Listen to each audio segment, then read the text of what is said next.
nyo ba na pwede ka pa rin magbenta or bumili ng property kahit hindi ka personally present? Good morning, good learning everyone! This is your Kuya Francis and I'm your Kuya Broker.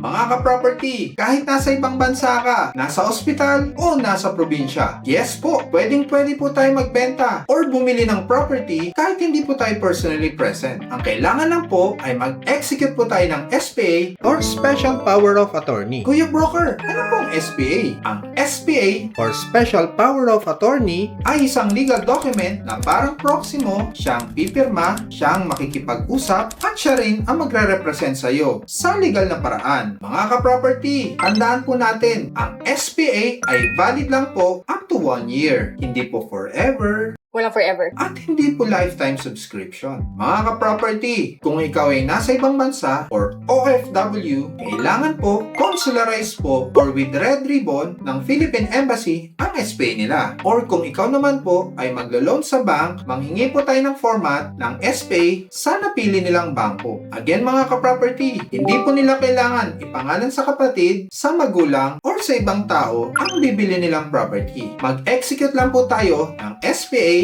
at siguraduhin trusted ang inyong magiging representative. Mga ka-property, serious talk po. Basahin natin mabuti ang SPA bago pirmahan. Tandaan, once you sign, kayo ay may legal consent na. Hindi na po pwede mag-deny. Kung kayo po ay may katanungan, isulat mo lang po sa comment section below. Walang iwanan. Again, this is your Kuya Broker. Kasama sa learning, kasama sa buhay. God bless po sa ating lahat.